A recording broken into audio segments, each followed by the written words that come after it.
Okay, this is the agenda for today. Um, so we've already started talking about the reading like a writer. Okay, Trinity just joined us. It's good. Um, so Trinity, we just started talking a little bit about the article "Reading Like a Writer." Yeah, Now, did you get a chance to look at it? I haven't. I haven't had a chance yet, just because I only got it this morning, and then I had a driving lesson today, and I've just been Okay. out all day until like 10 minutes ago. So Okay, no, that's fine. Yeah, so I just mentioned I used to use it in a regular English 12 classroom, yeah, and part of it was on one level to justify the fact that I really did not find teaching grammar very useful and very productive. And by grade 12, a lot of, like I had this one student who, the way she put it was so kind of sharp. And she said, "Mr. Ellison, I learned how to use an apostrophe in grade 5." And she goes, "I have not forgotten." So, so to me, that was really well said. But we also talked about like just how some of the learners in the class, they kind of came to reading at different times, yeah. maybe a bit later. Now Peyton, did you read at an early age or?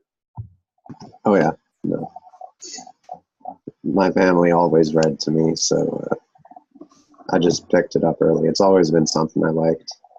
Okay, well that's good.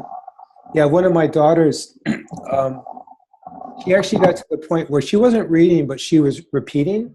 Like she had memorized what was on the page, and so she'd basically, and she was like 2.5 maybe, and she was like reading, but she was reciting exactly what was on the page.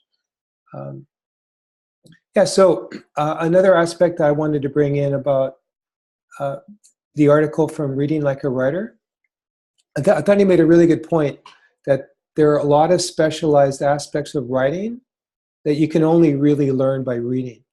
And he said you have to read differently. You're not reading for content. He said, and that's the whole nature of the article, Reading Like a Writer, is that you're reading with a particular focus, but you're also reading, he says, as if you're a member of this club that he calls the literacy club, the writing club. And so like for example, like there are some specialized uses of punctuation that I wouldn't even attempt to teach without having you focus first on writing that exemplifies it. So like I'm not sure how many of you are kind of confident using semicolons or dashes. Like semicolons are kind of falling out of favor, like stylistically. They're a bit clunky, they're a bit old school. Now, there's, I know all of you have probably heard of Margaret Atwood as good Canadian literary people. So has anybody here read a book by Margaret Atwood? I haven't read one, but I've heard of her before. Okay, so I see other, how about Olivia? Have you read her?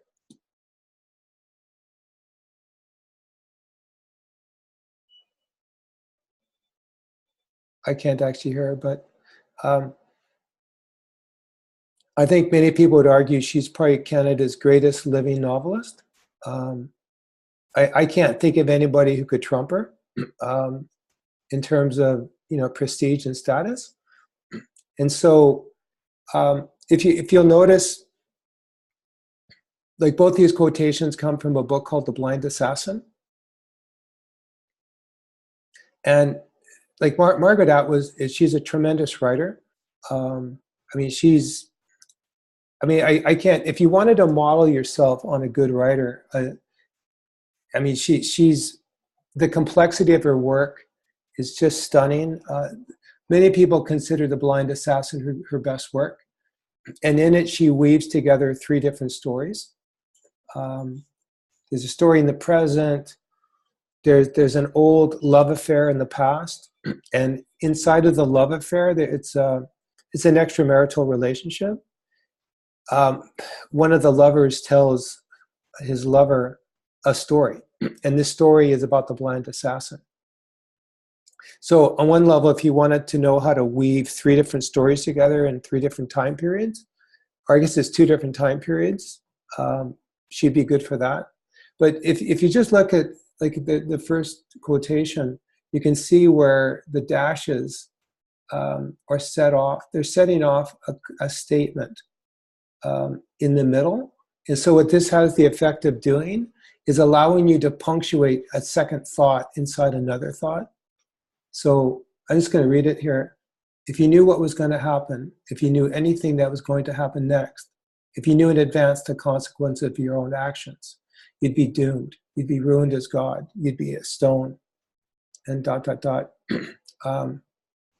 and then there's another example below as well. But see, to me, if you're looking at some of these sentences, they're longer in nature, and she's also she's deliberately, I think, using shorter sentence after a long one.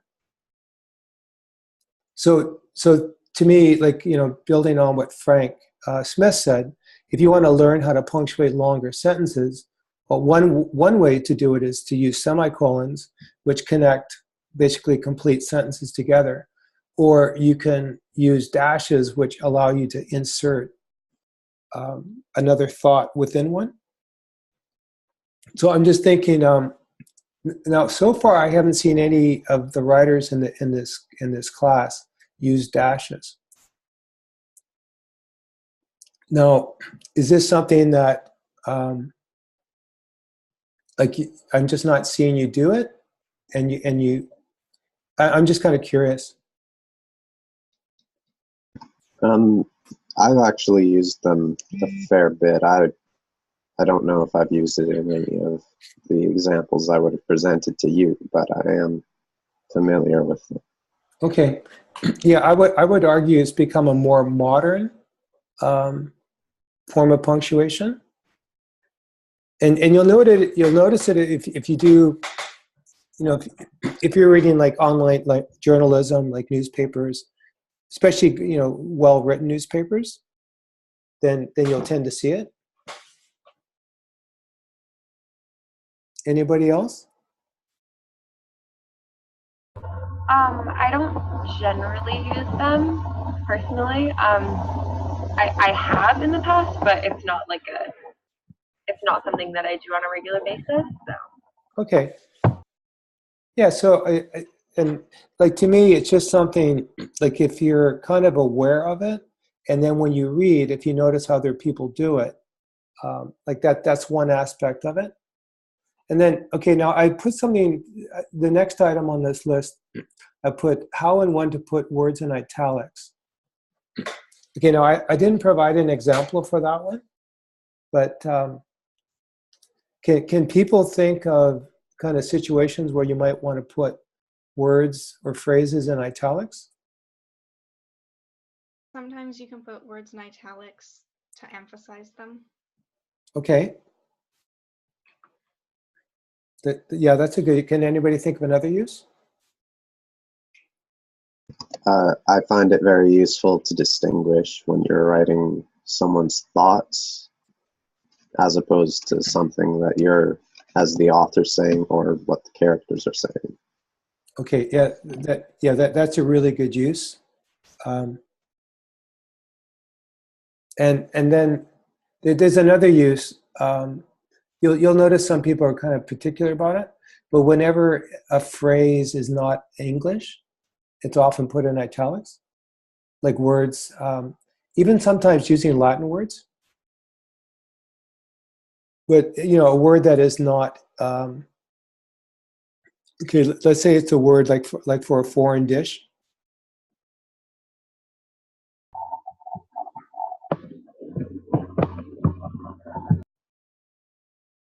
All right, now the other thing I wanted to put, okay, one other example, and I'm going to give you a little bit of time here after this next one about brainstorming some other, maybe some specialized skills that you might pick up only by reading. But I scanned a page or 2 pages from a collection of short stories. The writer's name is Richard Van Camp, and he's a Canadian writer. He's Aboriginal. He's very well known as a short story writer, and he's some of his recent work. He's been collaborating with graphic artists to produce like graphic novels. So I've heard him speak. He's quite a good writer. And so the reason I brought this in was using different symbols, okay, how to show breaks in continuity and shifts in time by creating new sections. So often they can be with typographic symbols. So I've got the asterisk and like this symbol here, the tilde, what I call it, or sometimes extra line breaks between the paragraphs. Now this writer is using these symbols here, which kind of connect to the title of the book. Yeah, so the book is called The Moon of Letting Go.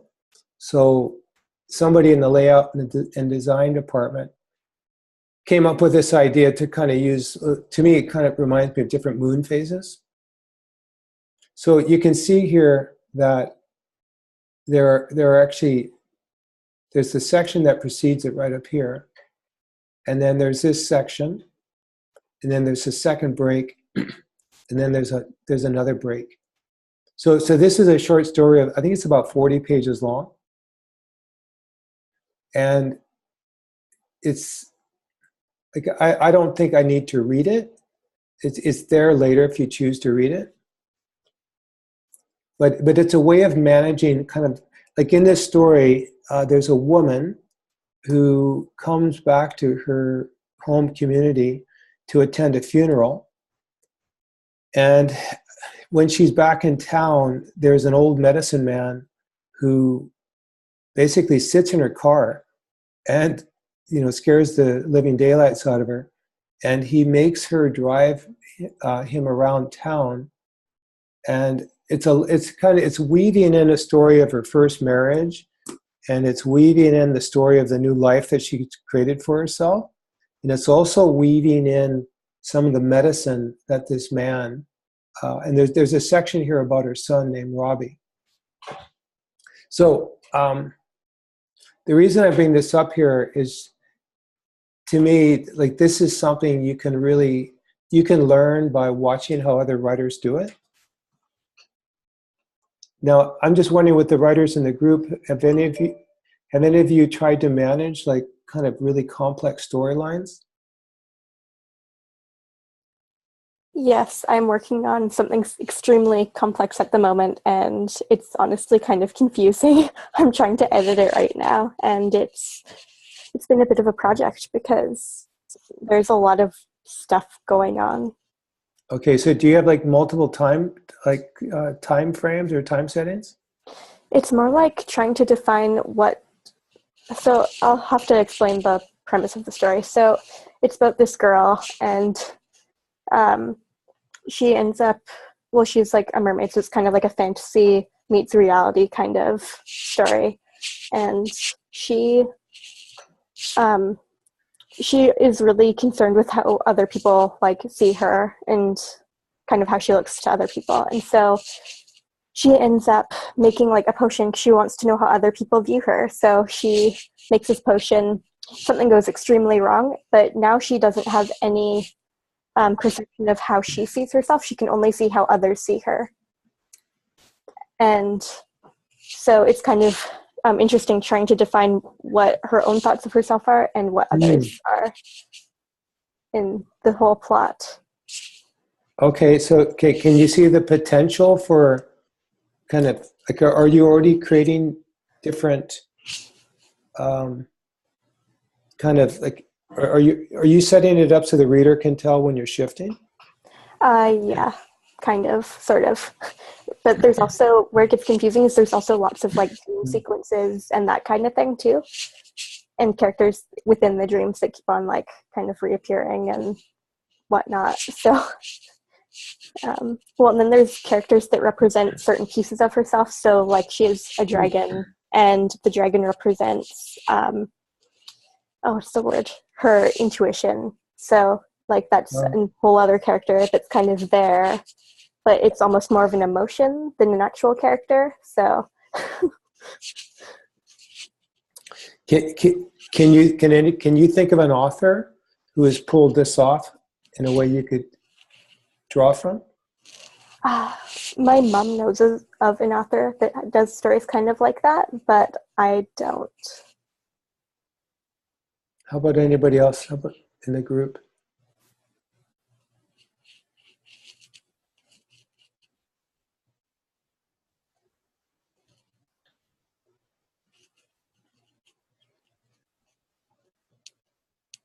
Okay, now, has anybody here ever heard of a guy named George Bowering?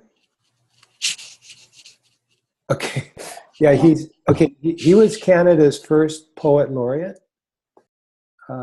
Canada didn't have one until about 90, almost the year 2000. Whereas in the US, it's a long-standing tradition. And George Bowering has probably published, I think he might have published his 100th book. He's written poetry. He's a fantastic novelist, and he's also written nonfiction. But he told me, like I took a course from him about 20 years ago, and he told me what he used to do. He used to get, so he lived in Vancouver, and he would take like what's called butcher paper, and it's usually about 3 feet wide, and he would tape it along the walls of his basement rec room. So it's probably a room like 20 feet by, let's say 20 by 15. It's like a basement. So he would get about, I don't know, okay, let's say 80 feet of butcher paper, blank butcher paper on the wall. And what he would do while he was writing, he would actually kind of staple or whatever portions of his novels to the wall. And he would move them around sometimes as need be. But he used to physically lay the thing out. And sometimes he would actually write a whole section, and then he might cut it up and move it into different parts of the book. Like it's become a very kind of modern technique to kind of like traditionally what they call it is like a linear narrative. A linear narrative is it starts in the beginning and it goes to the end without any real interruptions. But a lot of stories have just kind of breaks in continuity. And sometimes the breaks in continuities are, okay, it sounds to me, Liv, like what you're doing, like you've got this story that's got multiple layers. And so partly what you're doing is you're inserting the layers as you go. And I guess the trick is how you shuffle those layers. Yeah. And then the reader has to be able to kind of understand what you're doing. Yeah, I've had a few people test read it now, and they're saying it makes sense, but I'd like it to make a little bit more sense still, even. Okay, now I'm just thinking I put a point, like an item there in the agenda about if people can think of other kind of specialized writing that you've picked up simply by reading or best by reading. And I know this is just kind of a brainstorm, just like I'm not sure if people can think of anything right now. Yeah, because like the story I'm writing, there's lots of narration, or like there's lots of like narrating and stuff. So I think I picked that up probably from Series of Unfortunate Events, like especially near the beginning, like there's like lots of people narrating different things. Okay, so that story has multiple narrators? No, well, it's kind of confusing. The main narrator is actually the girl that's in the story, but no one really knows it. Okay. So, yeah, I don't know. So technically, I guess only one narrator, but I might bring in more. I'm not sure yet. Yeah, I'm trying to think. I can't think right off the top of my head of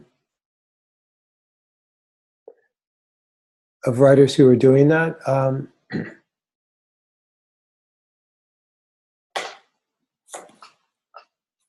right. Well, if can anybody do, before we move on? Does anybody want to add anything?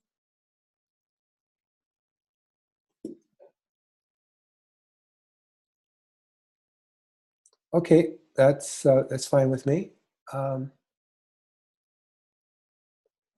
Okay, now I wanted to create it. Okay, it's not on the agenda, but one thing I would like to create is a little space here. If people want to talk, like with the work that people submitted for the first artifact, like I'm pretty sure some of it the other writers in the group haven't seen. I was really pleased that everybody wrote something, and hopefully the comments that I put in your work in the feedback file was actually useful. And the other thing I wanted to point out, I think I may have put it in there as well somewhere else, that if you want to improve the work you did, I'm always open to you resubmitting it. If there's a particular bit of feedback that, like, I don't want you just to incorporate, do exactly what I said, but if there's, if you want to revise your work, if you would like to get a higher mark, if that's something you'd like to do, then I'm more than happy to look at it again, because it's easy enough to change the mark. But what I was, like, before class started today, I was talking to Liv, and I like what she did in terms of, she took a piece of work she's been working on, and she looked at it again through a slightly different lens, which was the lens of imagery. And I don't no, Liv, you mentioned that you'd be willing to share it. Yeah. Yeah. So I'm just thinking if you could just screen share, that'd be great. Yeah, sure. It says you're still screen sharing. Oh, am I? Or, I don't know, let me see. Oh, no, you're not. Never mind. Okay. Okay, so this is kind of,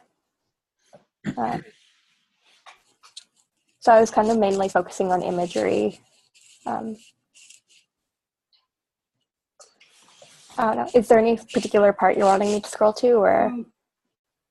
Well, okay. With the now, this is the original document, right? You added something to it, but I believe this is the original one. Yeah. Okay. No, this is actually the copy. Oh, is it the copy? Okay, I can find the other one. Yeah, because I think my comments might be a little bit distracting. Okay. So you want the original one that I sent? Yeah. Okay. Yeah, I just like the way you formatted it.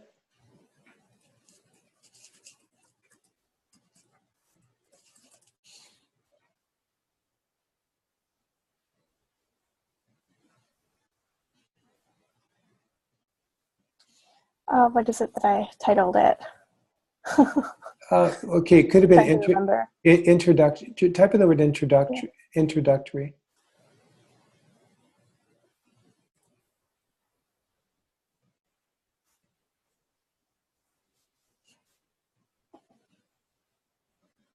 There it is, right there. Oh, that's why I couldn't find it. I spelled writing was wrong. Spelled.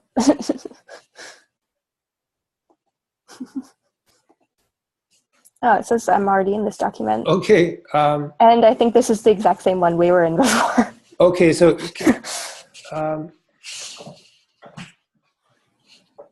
right, so just okay. So with those comments on the side, okay, I could just crop them out. There you go. Perfect. There we go. This works. Yeah, because what I liked what you did is if you scroll down, you gave me the whole chapters. Okay, so all the way down to there? Yeah, but okay, what I just wanted to point out is how you took excerpts from chapters so that I got the context of what you were doing. But then, like, if you scroll back up to the top, you actually commented, like, you commented on these specific passages. Yeah.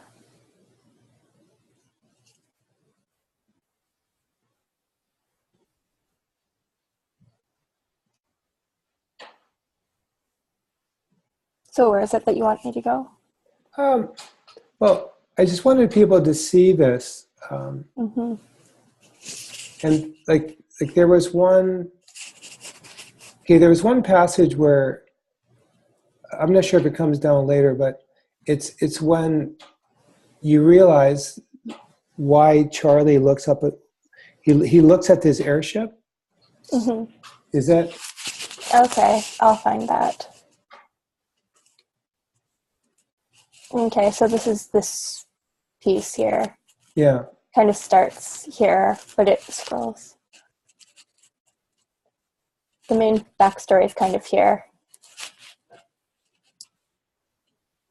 Is this what you were talking about? Yeah, I think so. But the actual description of him, like, okay, I have this really good image in my head. He's on the roof, and and he's looking up at this starship or this spaceship. Okay.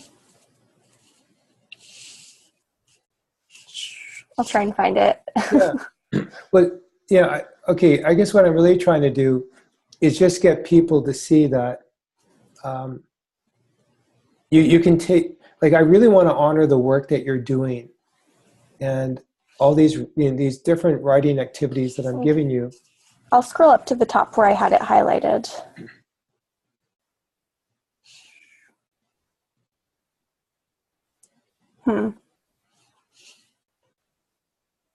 Was it something that you highlighted or that I highlighted? I think it's something that you highlighted, but what I'm trying to do here is just to show other learners in the class that you can take a piece of work you're working on, and in this case, because so Liv and I, we exchanged a couple. Oh, there it is, in the purple. There it is.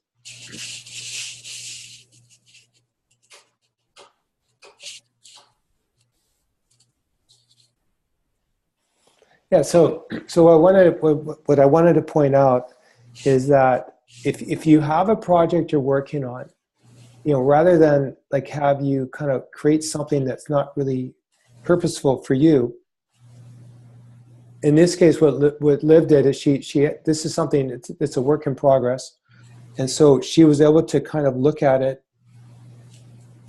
with a particular focus on imagery, and then she was able to comment on the imagery and still kind of satisfy the requirements of the assignment. So this is what I'm trying to get you to think about is just the fact that you can use something that you're already working on. So like I'm not sure with the rest of the people in the group whether or not you have any substantial projects that you're working on.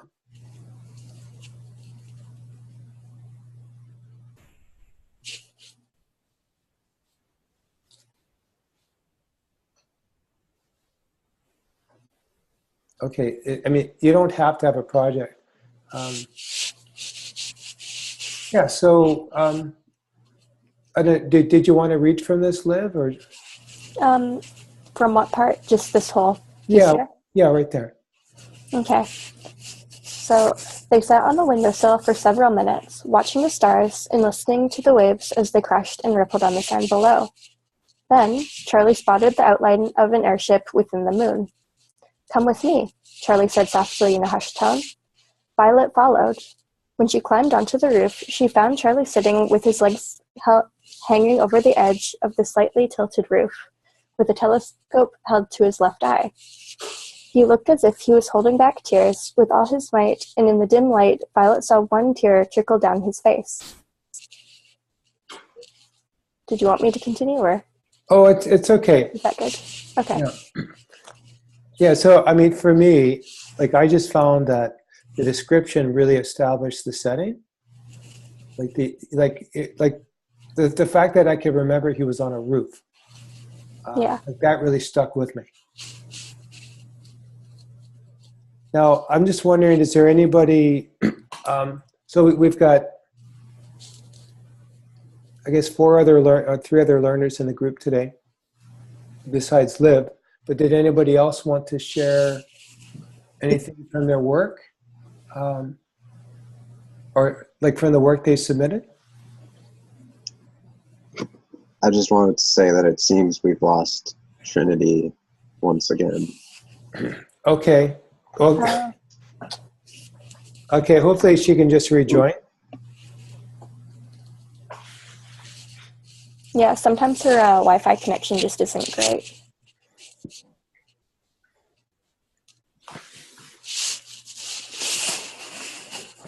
Okay. All right, so thanks for doing that, Liv. Yeah, no problem. No, you can stop screen sharing. All right.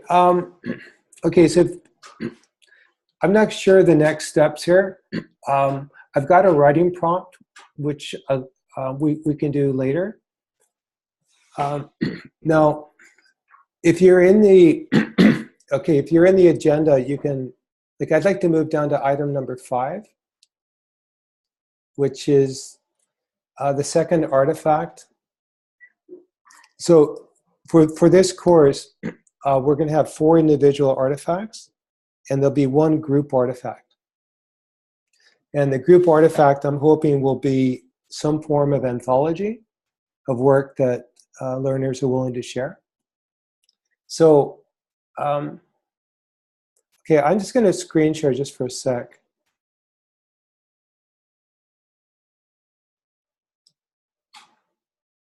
And I just want to go back into the course. Okay, so hopefully by now everyone's really comfortable, like when you log in, just getting into the course or getting into the group wiki. Okay, so this is in topic 2. And okay, so it's going to be in view projects in the group wiki. I will add this to another spot. So I'm just going to close up topic 1. Okay, so for the topic 2 artifact, okay, now, like with the last time we had an artifact or assignment, I needed your input in order to come up with some way of assessing it. Okay, so can everybody actually get to this page?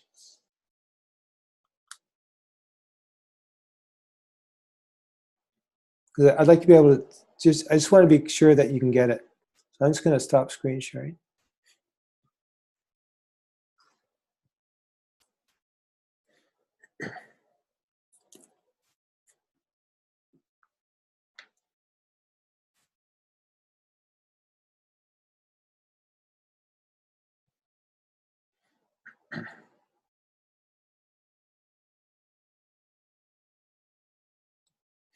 You mean topic 2 artifact assignment?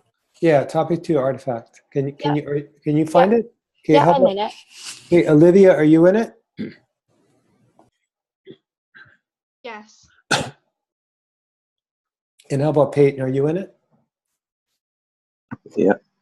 Okay. All right. So I'm not going to screen share, but if you'll notice, like there's a certain similarity in these assignments, and one of them is I need to identify a big idea in the curriculum, and the way the curriculum is organized is really shifted. So basically, what's happened is there's less content to be covered, and the thinking is to kind of go deeper into fewer things. So the big idea for this artifact is called the exploration of text and story deepens our understanding of diverse, complex ideas about identity, others, and the world. So some of these ideas that I've been bringing up about text form and text features and different forms of text. This is kind of where it comes from. And then, okay, the new language of the curriculum is I'm not sure if people remember when people used to speak about learning outcomes, but the new phrasing is curricular competencies, or things that you're good at. And so you can see that like these curricular competencies are a bit different from the first artifact. And so some of the ones I want to just kind of point out, recognize and understand how different forms, formats, structures, and features of text reflect a variety of purposes, audiences, and messages. I think last week when we talked about that feminist blogger and her format, I think that'd be a good example of that. The other one, next one down, is recognize an increasing range of text structures and understand how they contribute to meaning. Okay, I think our discussion just a little while ago about how to use different kind of symbols to show breaks in continuity, that'd be one. All right, and then, okay, I think I'll leave that there.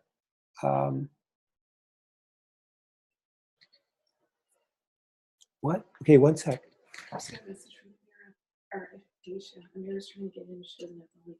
Okay. Okay. One sec. I just have to help Amira get into this. Just give me a sec.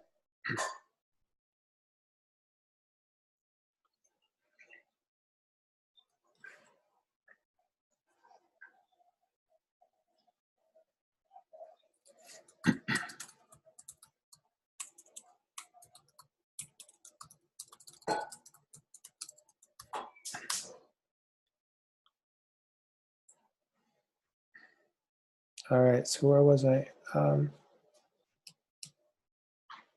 Okay, yeah, I was looking at the assignment. Okay, so now, so far, okay, I've kind of come up with two different ideas for like options.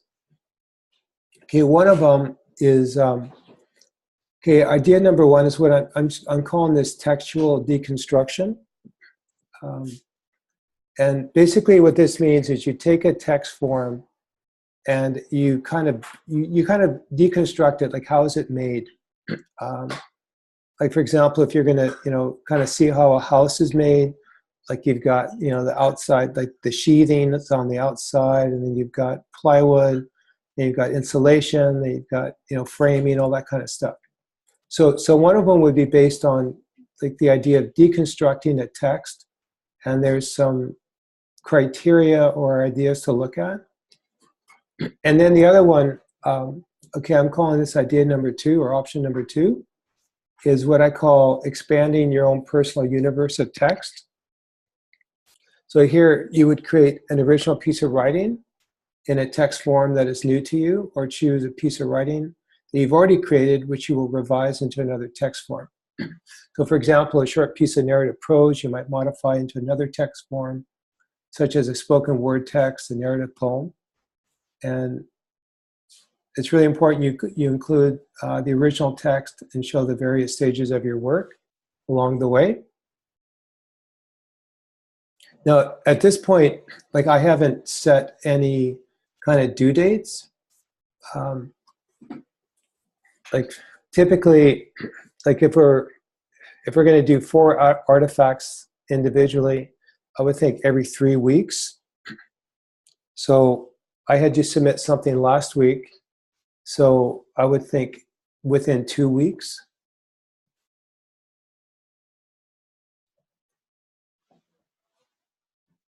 Okay, so what kind of thing will we be submitting then? Okay, at this point, I'm not 100% sure. I mean, one possibility, like if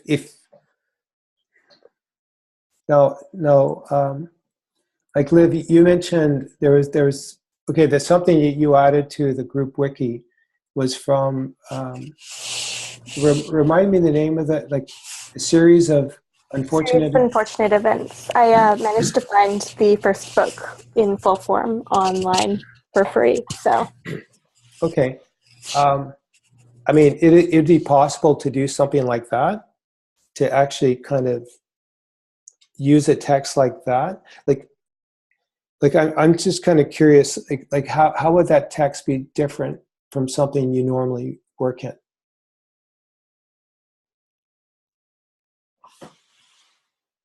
I am not sure. Okay. Okay. Yeah, even like, okay, I'm just trying to get a sense with the people in the group. Like, are there blogs and things that you read?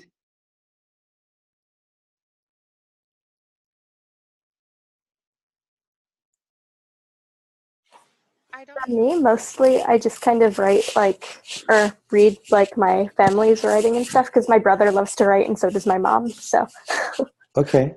Now, Trinity, you were about to say something? Yeah, for me, I personally don't read a lot of things online other than like, I guess, news articles. I don't really read like blogs and stuff like that, but Okay. yeah.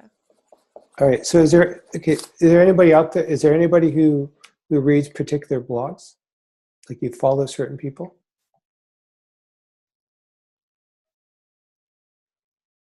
Was Olivia, were you shaking your head no? Okay, I can't hear you. Okay. I think you said no.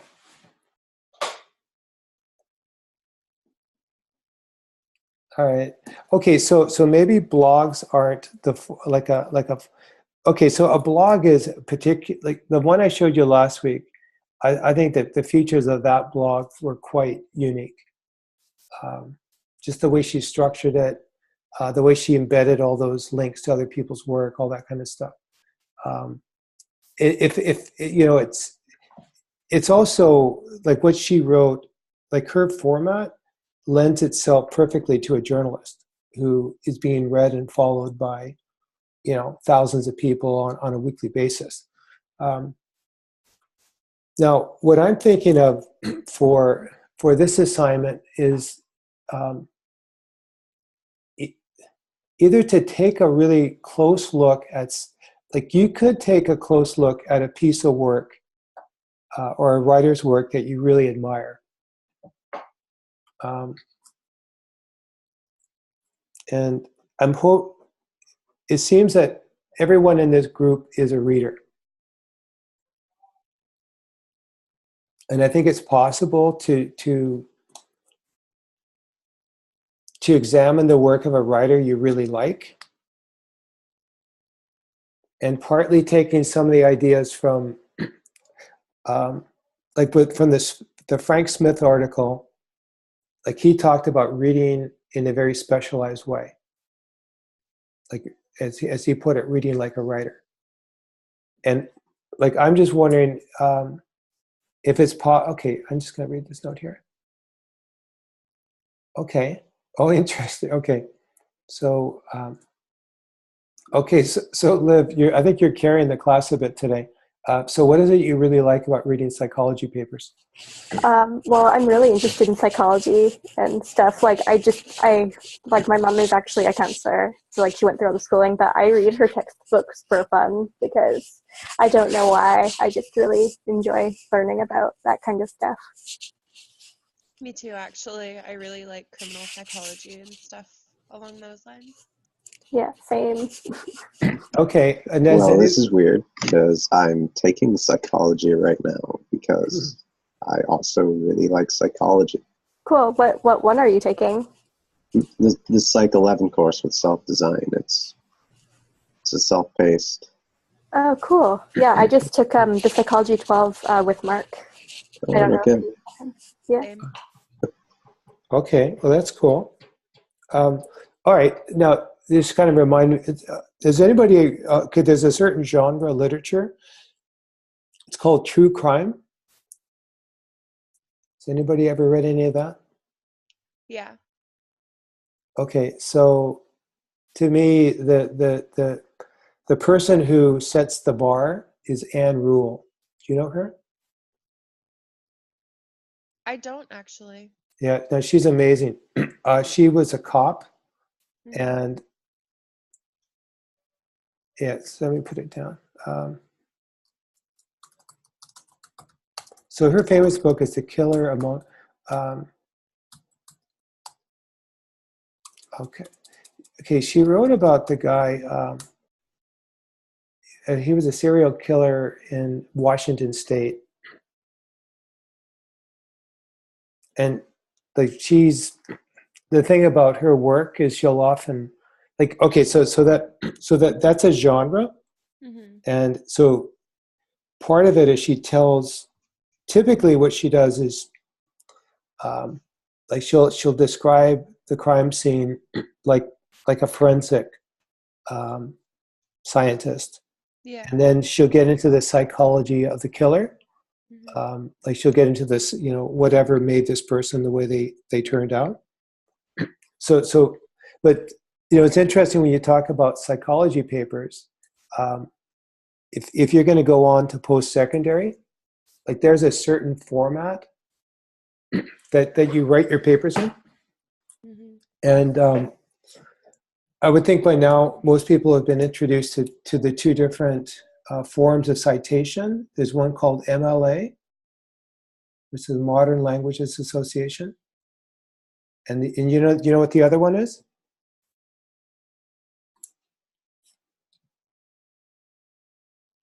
Are people familiar with these forms of citation? Like, how about MLA? Can you just get a head nod? Okay, I got one head nod. Okay.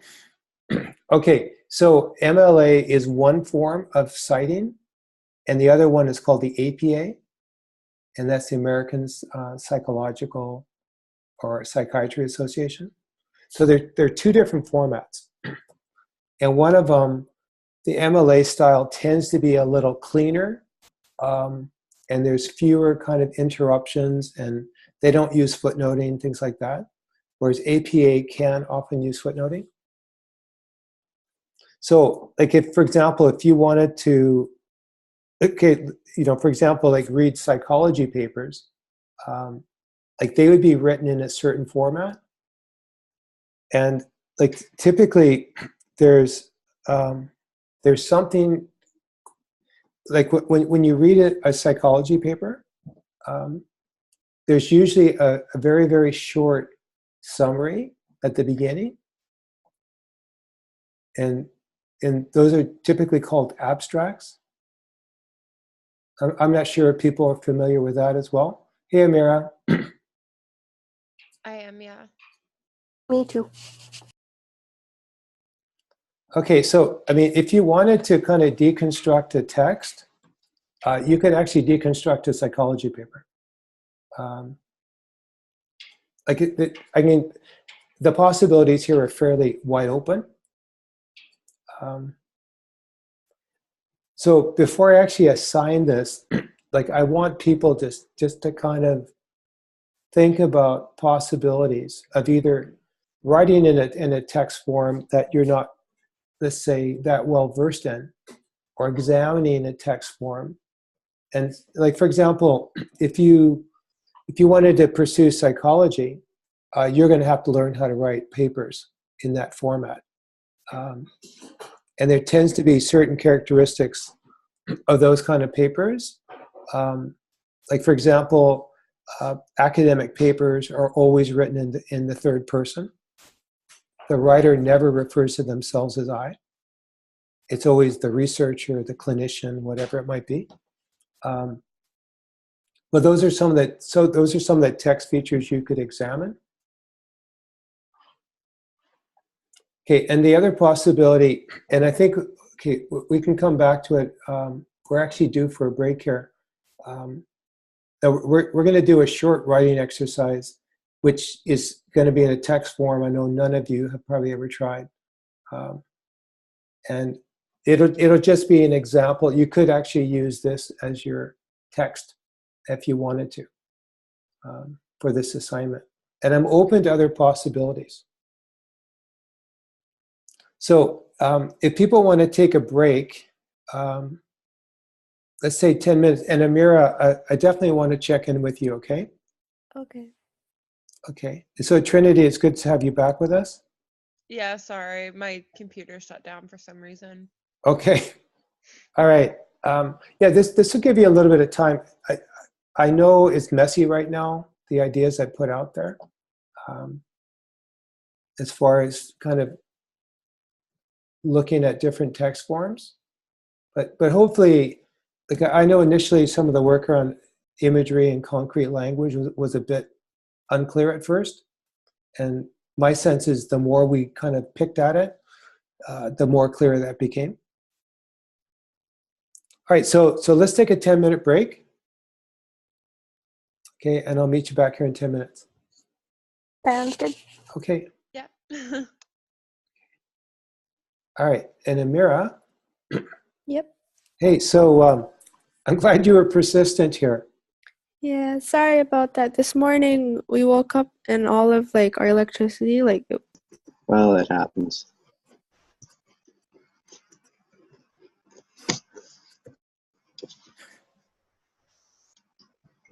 Okay, do you want to read it? It's always nice to hear the voice.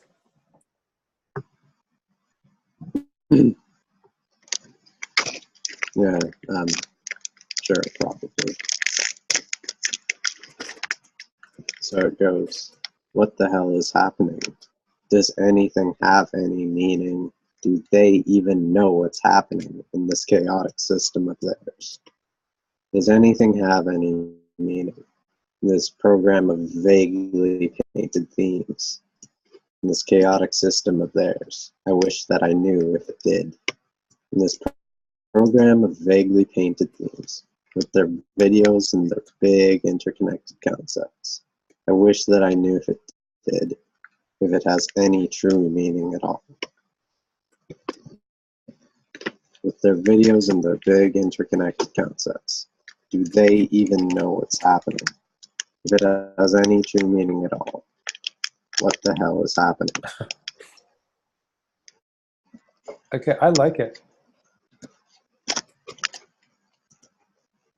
I like it too. That was good.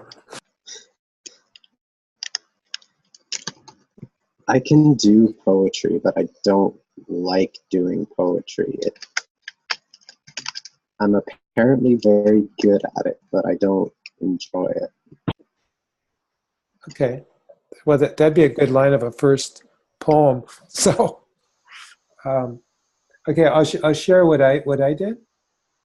So Amira, we can talk about Surrey later. Okay, so okay, I never thought I'd fall in love with Surrey, but I did. At first, it was hard to admit I lived there. A city known for drive-bys and trailer parks. A city adding 1,000 people each month. At first, it was hard to admit I lived there. Ocean Park or White Rock seemed easier, even if it was a lie. Not a city adding 1,000 people each month, cutting down every bit of forest in the process. Ocean Park or White Rock seemed easier, even if it was a lie. A white lie that told the truth about demographics, cutting down every bit of forest in the process, so developers could turn a quick profit. A white lie that told the truth about demographics, a city known for drive-bys and trailer parks, so developers could turn a quick profit. I never thought I'd fall in love with Surrey, but I did.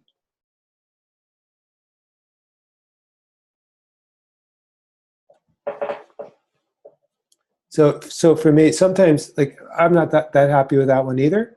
I mean, I wanted to kind of start off with an idea that we kind of ended up in Surrey by necessity, but I really grew to like Surrey a lot.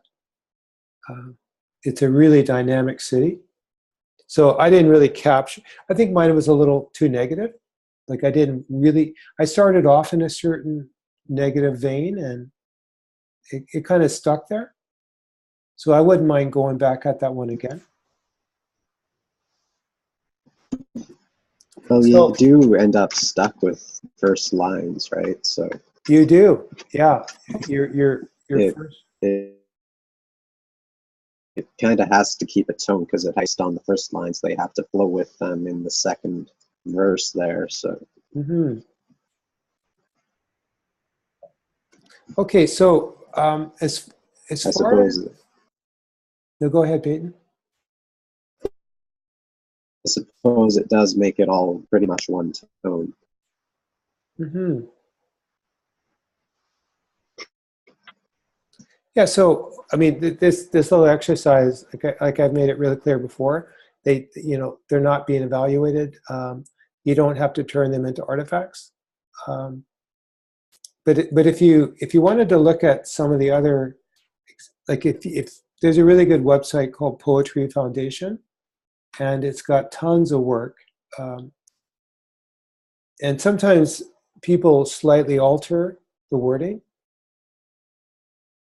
The reason I like that Donald Justice one a lot, because he stuck with the original words, and his flow, like it I think it really conveyed a fair bit of experience about the Depression. So as far as working on the next assignment, you can think about either working in a text form you haven't previously, or you can think about a text that you'd want to maybe kind of deconstruct a little bit. So in between weeks, hopefully, if you're not working on the current artifact, maybe you're working on a project of your own.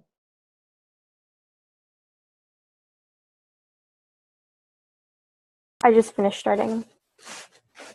Do you want to share yours? It's also a little bit kind of depressing, but yeah, I guess I could. Okay, that'd be awesome.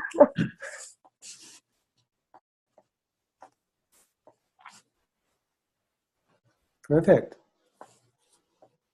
Could you read it to us? Sure. This is my life.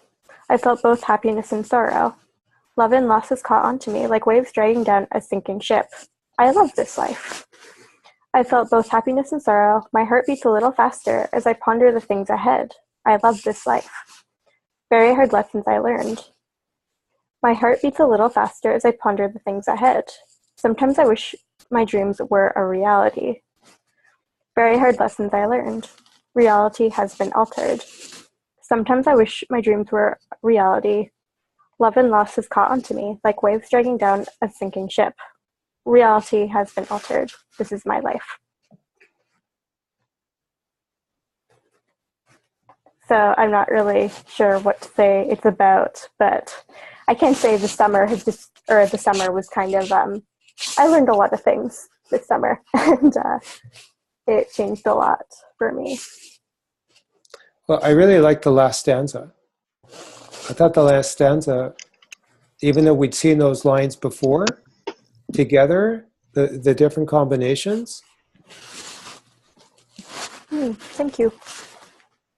Yeah, Okay. that last stanza just really ties everything together, right?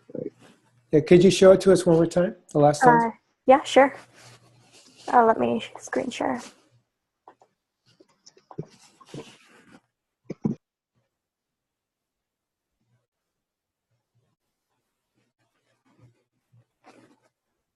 Yeah, I think the last stanza is the best stanza. Yeah, I do like the last one a lot. Okay, and I think what's really cool about this form is it exactly like with that last stanza, it's kind of an unexpected stanza. Yeah, well, and I don't know, I was honestly really surprised by how it turned out. Like, I wasn't expecting that at all. Yeah.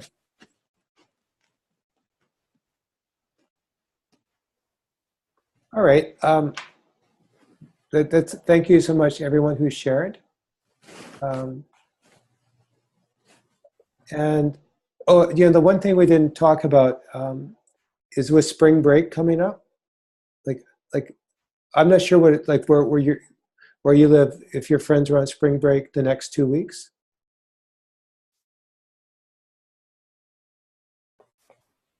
Yeah, we're gonna have spring break really soon, or at least my friends are. I think starting next week. Yeah, most districts are taking 2 weeks. And I'd prefer to meet next Tuesday and skip the second week, if that works for people. Okay, see. Okay, we're good with that. All right. If now, Amira, I'd like to talk to you just before we end. So if you want to stay behind a bit. Okay. Okay. So thanks for everybody's attention and contributions today, and hopefully, and I know some of you have sent me emails in between if you want clarification. And please, just so you know, this next assignment is not due. It's still in the. We're still kind of mulling ideas and possibilities. All right, so if everyone can kind of be okay with just it's not set in stone yet, and if you have other ideas, I'd be happy to hear them. Sounds good. Okay, great. Well, thanks again. Yeah, thanks. Okay, bye-bye.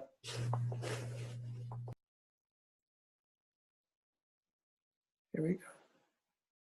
Perfect. So, Amira. Hi. Hi. Now, I have to meet with somebody. Okay, no problem. Well, I have to meet somebody in 10 minutes, but I've got 10 minutes to work with you. Okay. If you want, we can meet up tomorrow or whenever. I'm free. Just Thursday at 9 I won't be because I have a meeting with my math teacher. But Okay. tomorrow and Friday and after. Hey, is your math teacher Tanvir? No, she's my tutor. Travis Okay. is my math teacher. Okay.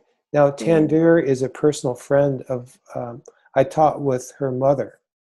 Okay, nice. And Tanvir is so lovely. Well, that's good. Yeah, she's first year student at Simon Fraser. Yeah. Yeah. Yeah, she says that she's a sweetheart. Yeah, Miriam and Patricia were trying to set me up with a tutor. Yeah. Okay, now, can I get you to screen share? Yep.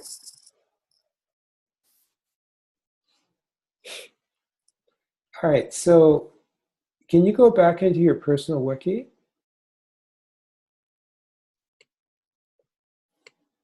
All right, so okay, click on that little box, the gear box on the right.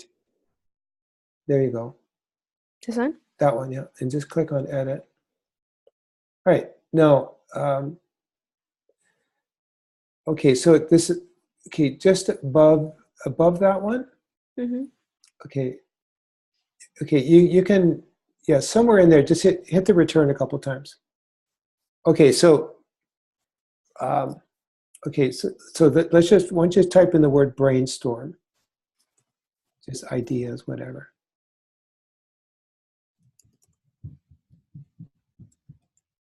All right, so, and then hit return. Okay, so then, okay, so we're just, this is part of the writing process, and we're just generating ideas, and some may stick, some may not. So when you think about Surrey, what do you think about?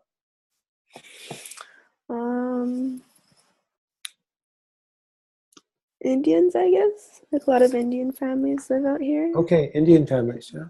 Yeah, natives. Okay, like native? Yeah. Okay, put native families. Okay. Because I live in an area where there's a lot of natives and Indian families. Okay, but then I like it. Okay. Okay, it's one IES. Mm-hmm. There you go, IES. Perfect. Okay, so then Indian families. Okay, put a new line, Indian families.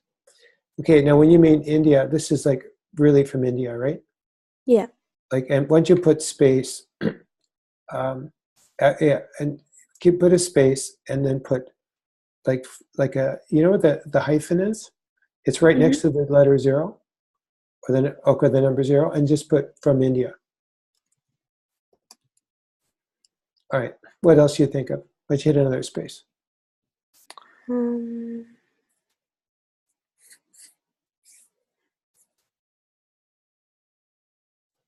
Trees.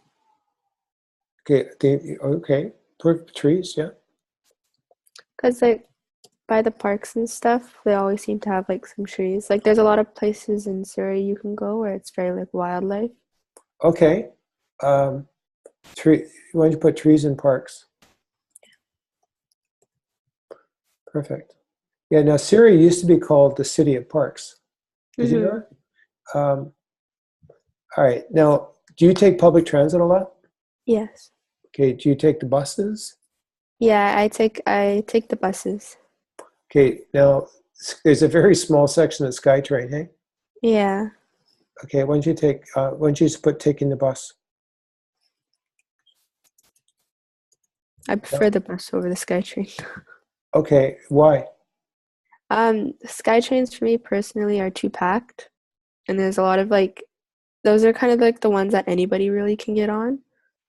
And I don't know, I just get really bad vibes with people on SkyTrains. Okay. So why don't you hit return?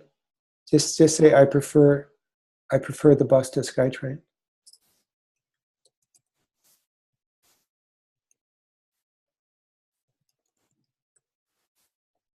Okay.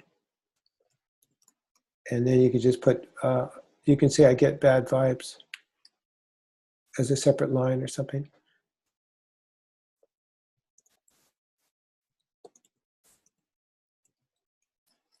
Okay. All right. Now, do you ever go to Visaki?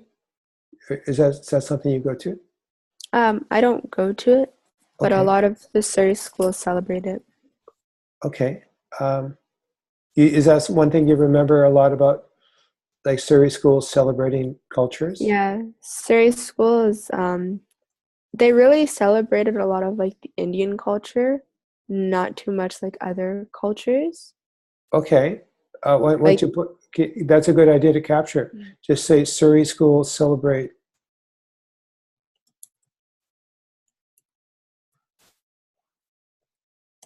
um, Indian culture, but not others, right? yeah. Okay. Anything else? When you think about Surrey, Soccer? okay, put down soccer. Did you play it? I did play soccer, but I played in Richmond. Okay. Were you on like a metro team or something? Yeah, Okay, so kind you're of. you're a higher level player then, hey? Yeah, I've played on Gold and all those types of teams. Okay, so did you play for Surrey? Like Surrey No, Gold? I played for Richmond at the time I was in elementary. Oh, okay. So I was playing for like Richmond soccer. And then when I came to Surrey, I started playing basketball. Cool. Mhm. All right. So for this one, like you've just kind of brainstormed some ideas. Yeah. Um, so with this, there you go, basketball. Hmm. Okay. Now, maybe what we can do um, is think about, like, we could meet briefly, and but the idea with this form, okay, so you can save this. You just save it. It's kind of cool because it's okay. So the idea is to take some of these ideas, native families. So like, where would you see them? Are they? Do you live like? Do you have native families as neighbors? There's how do I say? More in the Newton area, you'll Right. find a lot of native families. Okay. I'm not sure about anywhere else because I've really just stuck to Newton. I Right. haven't gone too far out of Yeah. there. I used to teach in Newton. Yeah. There was a school called the Newton Learning Center, and then they closed it. They moved it. Yeah, now it's just the learning center. Yeah. All right. So let's just leave it like this, and if you can think of some lines, Okay. I'd be happy to meet with you again. There's somebody I have Yeah, to meet in a couple of minutes here. no problem. All right. Now, thanks for sharing your work today. No problem. Yeah.